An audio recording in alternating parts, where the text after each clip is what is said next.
Hola, hola, ¿qué tal? Gracias por acompañarnos en otro episodio de Tu psicólogo te acompaña. Soy Rodrigo y continuando con el especial de teorías de la personalidad, el día de hoy veríamos a Carl Rogers. Sin más, vamos con el episodio. Antes de comenzar, queremos recordarles que si esta serie de episodios es de su agrado, recuerden suscribirse, comentar, darle like, compartir. Todo esto en las diversas plataformas que les están apareciendo en pantalla, ya que es totalmente gratis y créanme que genuinamente apoyan a seguir generando más contenido para ustedes. Tómense unos segunditos, denos ese like, esa suscripción, ese seguimiento, se los estaré completamente agradecidos. Sin más, bueno, pasemos con el episodio. ¿Qué nos comparte Carl Rogers? Es importante ir comenzando con él. Anteriormente hemos visto a la mayoría psicoanalistas. Desde aquí ya empezamos a pensar, a ver a humanistas. Máximo exponente, Rogers, que precisamente iremos viendo que la teoría que nos va compartiendo es un tanto diferente a las anteriores. Aquí, aunque sí le da un peso bastante fuerte al entorno, no es el total, porque también va dándole mucho peso a la misma persona, al sí mismo, en donde lo que importa no es solo mi entorno, mi ambiente, no solo son los impulsos, sino también es mis decisiones, lo que elijo hacer, el cómo me actualizo. Entonces, desde ahí vamos pensando también en los diversos conceptos que nos va compartiendo.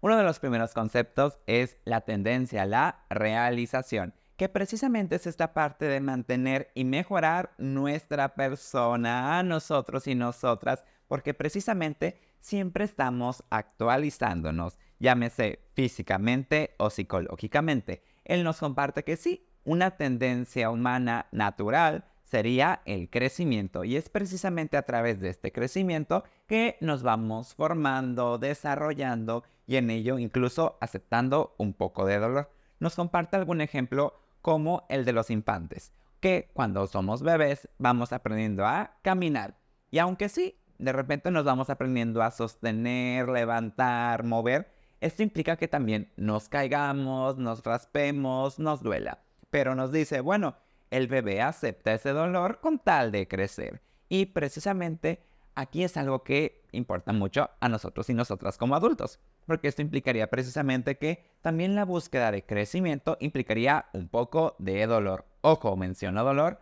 no sufrimiento. Hay que comprender que son dos cosas diferentes. Entonces, desde ahí, ¿qué podemos ir apreciando desde esta parte? Él nos diría la valoración organísmica, es decir, poner como centro a mi cuerpo en alguna medida para que entonces mi mismo organismo, mi existencia me diga sí por aquí, no por aquí, por allá. Y es entonces donde aprendo a valorarme a través de mis propios deseos, necesidades, gustos, aceptaciones, lo que me llama la atención, lo que rechazo y demás. Pero entonces, esto que precisamente voy aceptando y rechazando sería un tanto la realidad externa. Pero es entonces donde esta realidad no es completamente absoluta. ¿Y a qué me refiero con esto?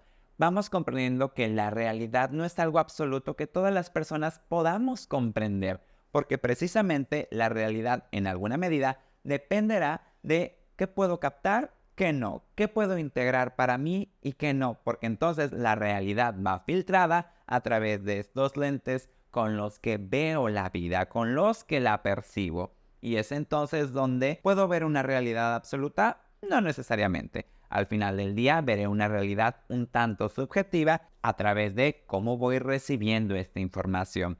Porque entonces él nos diría, lo más importante es el mundo de experiencias y toda esta parte interna que me permite entonces comprender la vida, comprender lo que pasa acá afuera. Y es entonces donde lo que yo veo acá afuera va a ir un tanto determinado por cómo lo voy integrando acá adentro. Y es por ende donde entonces la máxima autoridad, validez de todo esto no sería la realidad absoluta. Sería la experiencia y este mundo interno que tengo que me permite ir filtrando todo lo que sucede acá afuera. Y es entonces donde en esta interacción sucede la vida. Desde ahí entonces también nos propone lo que comprendemos por autoconcepto. Cómo me pienso, cómo me vivo, cómo me interpreto de mí para mí. Y aquí es donde precisamente pone hincapié en las infancias. Porque entonces dice, los infantes tienen esta necesidad de una consideración positiva de su entorno, de sus cuidadores, específicamente hablamos de papá y mamá, porque entonces van buscando esta consideración positiva que implicaría el amor, el cuidado, el afecto y la aprobación que ellos nos dan hacia nosotros cuando somos infantes. Y Carl Rogers nos diría, bueno, idealmente, punto importante, idealmente, la consideración positiva debería de ser incondicional, es decir, te la brindo sin importar el qué. Ejemplo, hay algo muy mexicano que de repente se hace del, no te vas a despedir, no vas a hacer esto, no vas a hacer el otro, uy, ya no te va a querer, uy, ya no te va a visitar. Y eso es algo muy típico que malamente se les dice a los infantes. Y es entonces donde, a ver, cuidado, porque entonces eso está haciendo un chantaje emocional en donde se está condicionando al infante a que tiene que hacer algo que no le gusta para poder recibir afecto. Y entonces luego vamos transgiversando ciertas cosas. Cuidado, eso también es violencia emocional. De repente esto que llamamos educación social, del saludar de besos, despedirte, permitir que el otro te toque, a ver, cuidado, no. Si el infante no se quiere despedir, no quiere ser tocado por otra persona, hay que respetar estos límites. Jamás hay que obligarles a otra cosa. Porque entonces, claro que hay una frustración desde el infante cuando mis cuidadores me retiran este amor, afecto, comprensión. Y es entonces donde, a ver, algo estoy haciendo mal. Algo está sucediendo. Antes lo tenía y me lo quitaron. O no me están dando este amor que estoy buscando.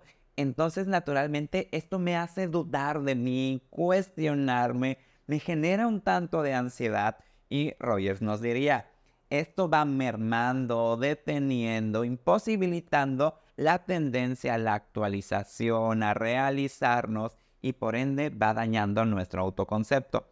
Porque entonces, como se va dañando nuestro autoconcepto porque el otro no nos da amor, ¿qué va a ir pasando? Nos diría, vamos formando cierta parte de un yo falso, un falso self, que entonces empieza a relacionarse con el otro a través de ser complaciente. Porque entonces, a ver, necesito esta aceptación del otro, necesito esta aprobación. No me la dieron mis cuidadores, entonces voy a buscar a alguien que sí me la dé.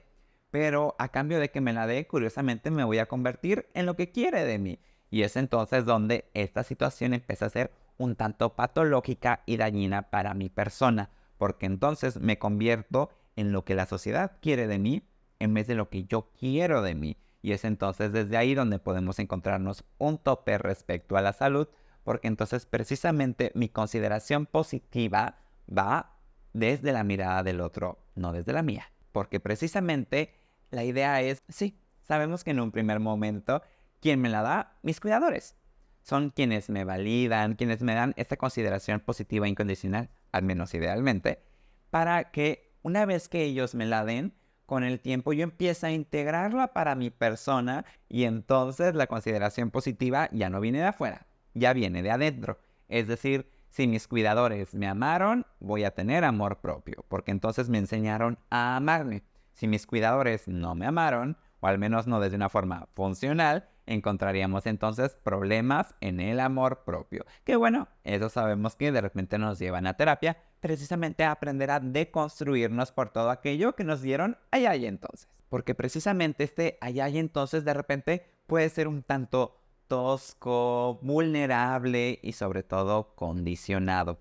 Porque la consideración positiva idealmente es incondicional, pero luego pasa que es condicionada. ¿A qué me refiero con esto? El amor de los padres, de los cuidadores, tiene un precio. Y todos sabemos, al menos en alguna medida, qué es lo que quieren nuestros cuidadores de nosotros. Porque precisamente se nos va criando para cumplir ciertas expectativas de ellos. La mayoría te dirán, no es cierto, esa es mentira. Pequeño spoiler, claro que no. La mayoría de los cuidadores tiene expectativas de sus hijos.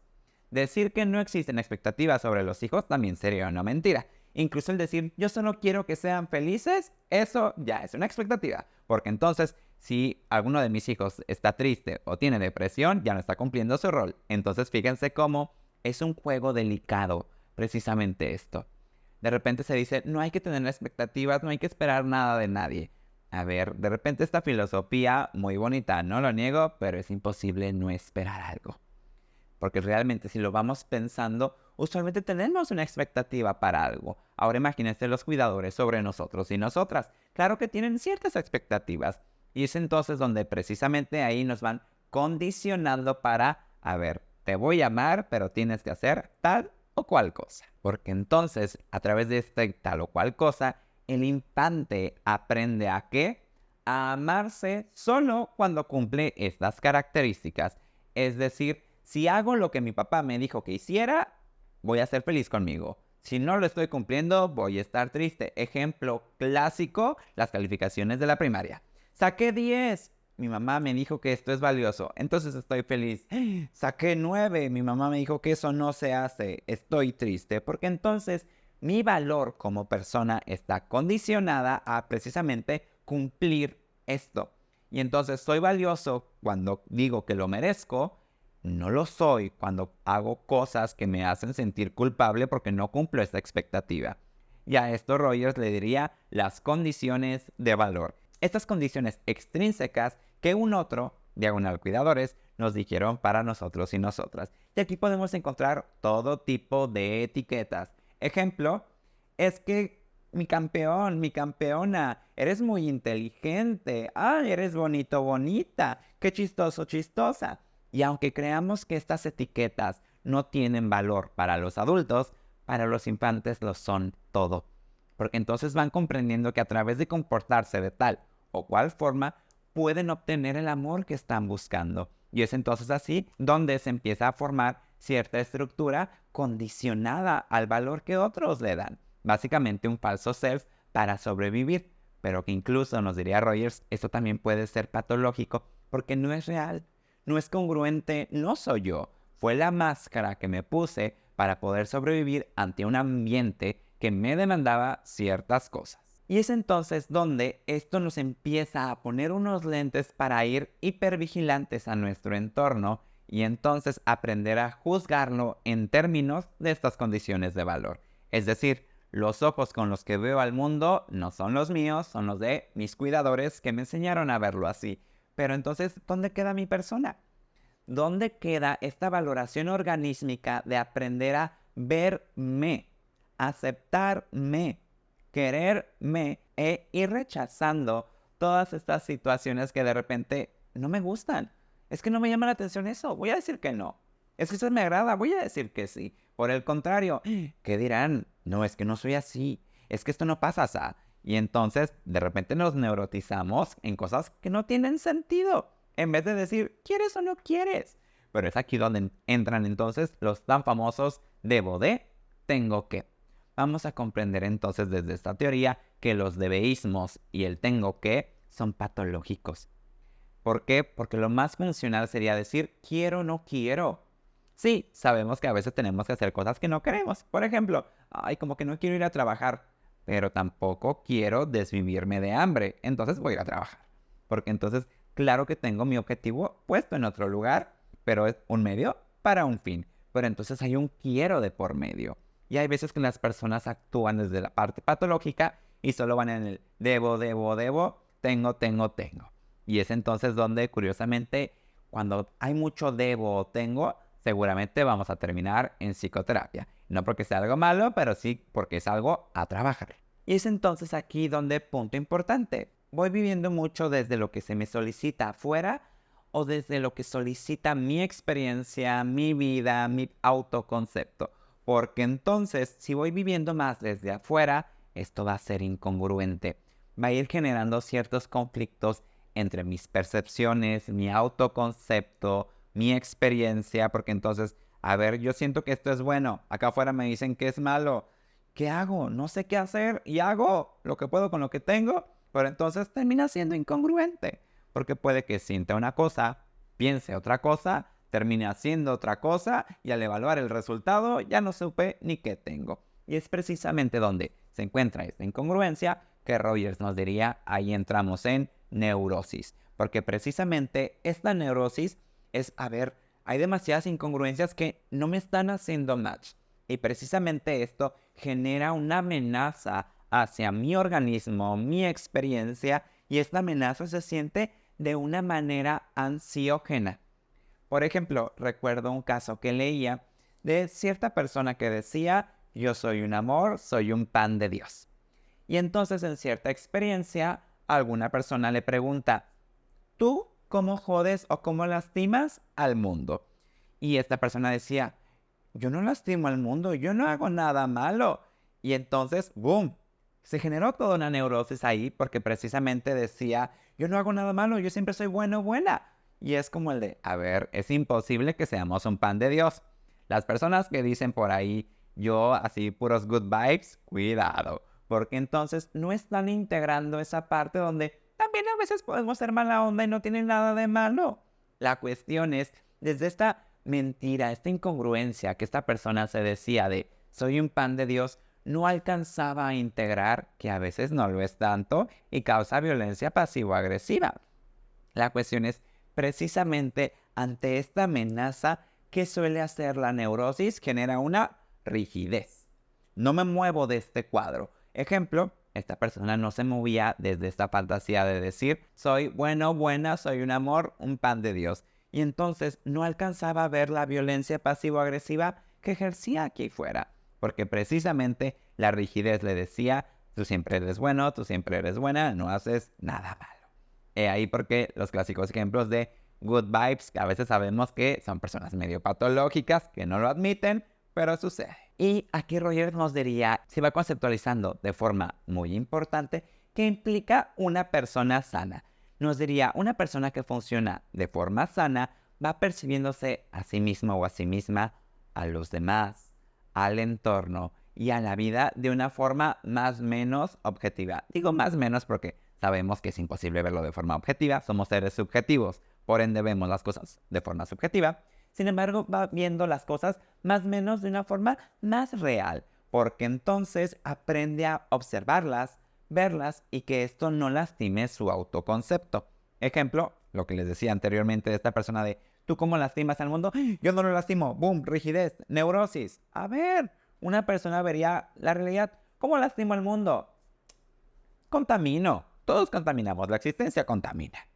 Bueno, a veces soy mala onda. Bueno, a veces hago esto, a veces hago el otro. Eso no lo convierto, no la convierte en mala persona. Simplemente a veces lastimamos al otro sin querer, sin desear, pero sucede.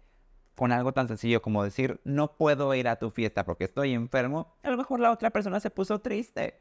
Y ya puedo decir, no fue con la intención, simplemente me enfermé, pero a lo mejor y se lastimó o se movió algo allá. No es mi responsabilidad, pero sucede. Entonces, precisamente que una persona se sepa autorregular, nos enseñaría que entonces esta persona tiene la capacidad de percibirse en relación con el entorno de una forma más objetiva, entre comillas. Y entonces, precisamente, esta persona se va a ir desarrollando de forma plena, se va a ir autorrealizando y entonces desarrollando los diferentes aspectos de su vida. Entre ellos, precisamente, va a ir conociendo sus experiencias. Porque entonces, a ver, no hay defensas maníacas que interrumpan su experiencia. Por el contrario, van a ir integrando lo bonito y lo no tan bonito de la vida. ¿Por qué? De repente pareciera, desde esta mentira de la psicoterapia, que vamos a psicoterapia a siempre sentirnos bien. No. Por el contrario, integrarnos y desarrollarnos de forma completa implicaría poder aceptar que a veces me siento feliz y a veces me siento triste. He ahí porque les digo que estas personas que dicen only good vibes no siempre es tan bonito. Porque precisamente la vida implica toda una gama de emociones, donde hay emociones muy agradables y otras no tan agradables. Pero ojo, si vamos diciendo son emociones positivas y negativas, ya no estamos integrando bien, porque no existen emociones negativas y positivas. Todas son emociones, todas tienen una función. Y entonces, aventarnos, entregarnos a las experiencias, tanto las gratas como las no tan gratas, implica poder autorrealizar. Otro punto que nos propone sería precisamente la espontaneidad. Es decir, las personas más espontáneas que viven desde esta libertad, implicaría también la capacidad de ser mucho más funcionales en términos de salud, porque entonces también algo que va ligado con la espontaneidad sería la creatividad.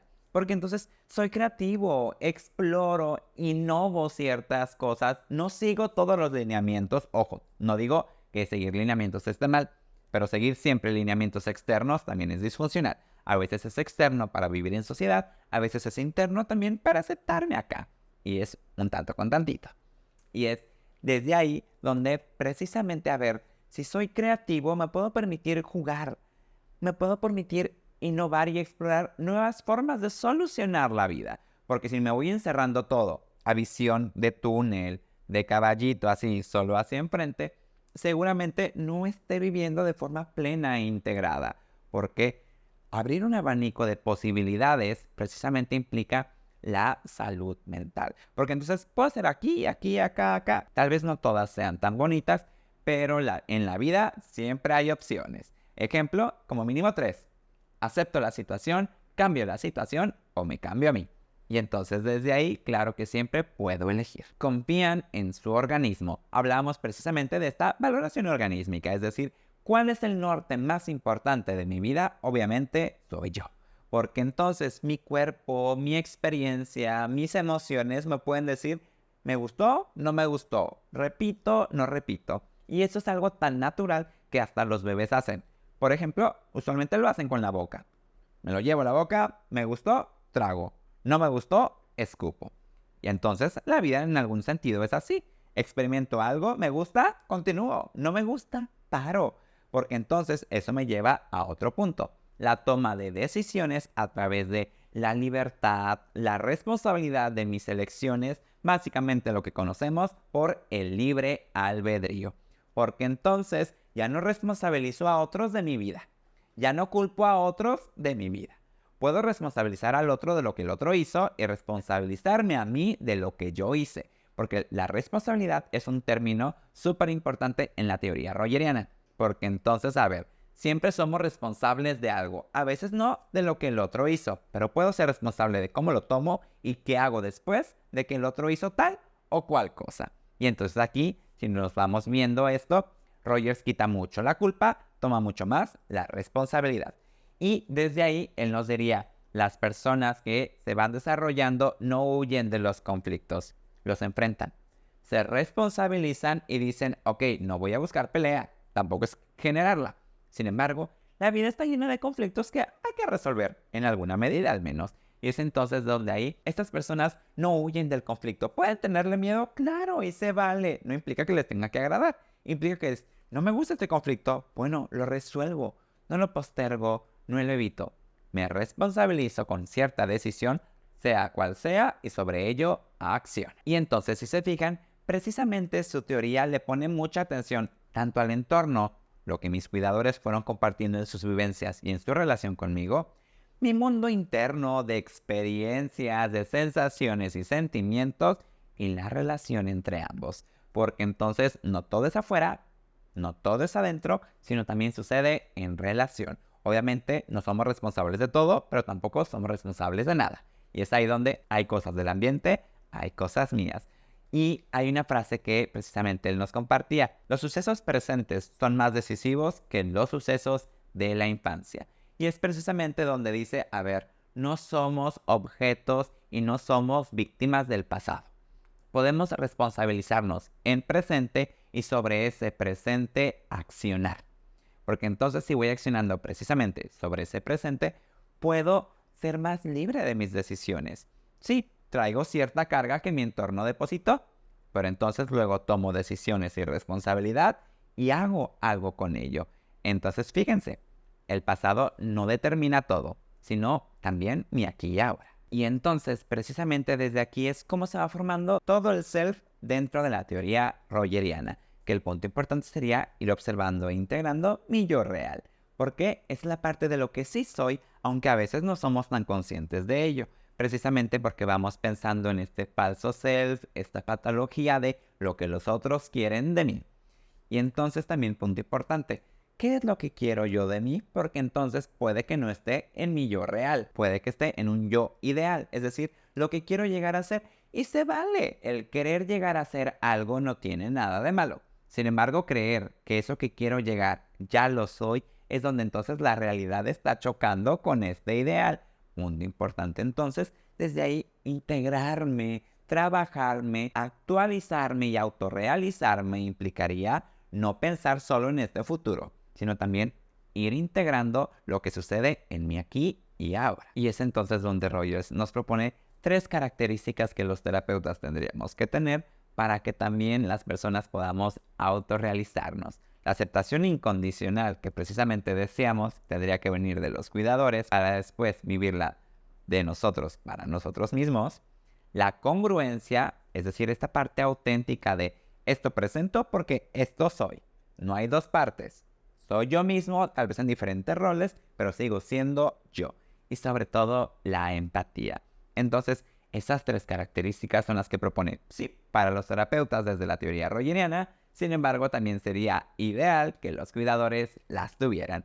Y, bueno, básicamente de forma rápida, esta fue un tanto la teoría de personalidad de Carl Rogers. Recuerden, estamos viendo aquí el humanismo y esta parte me encanta. La teoría rogeriana realmente, al menos desde mi consideración, siento que es muy bonita porque nos permite responsabilizarnos de nuestra existencia y sobre ella accionar. No es tan determinista, no nos dice pasado es igual a destino. Sí, el pasado nos da cierto camino, no lo niega, pero también nos dice aquí y ahora podemos hacer algo. Y es básicamente la invitación que siempre tenemos en todos los episodios. Hay que acudir a psicoterapia para entonces trabajar esta parte. Y bueno, ya lo saben, si el episodio de hoy fue de su agrado, recuerden suscribirse, comentar, darle like, compartir. Todo esto en las diversas plataformas que venimos manejando. Recuerden que nos encontramos en Facebook como psicólogo Rodrigo Carrillo en Tijuana, Instagram y TikTok como psic.rodrigocarrillo y en YouTube, Spotify, Apple Podcasts y Amazon Music como Tu Psicólogo Te Acompaña. Recuerden regalarnos esta suscripción. Les toma unos segundos, es totalmente gratis y créanme que apoyan a seguir generando más contenido para ustedes. Sin más, bueno, llegamos a la parte final de este episodio. Espero haya sido de su agrado. Si fue así, háganoslo saber en la caja de comentarios, regálenos un like y se los estaré agradecido. Sin más, nos vemos en el siguiente episodio de Tu Psicólogo Te Acompaña. Mucho gusto, soy Rodrigo y hasta la próxima. Bye bye.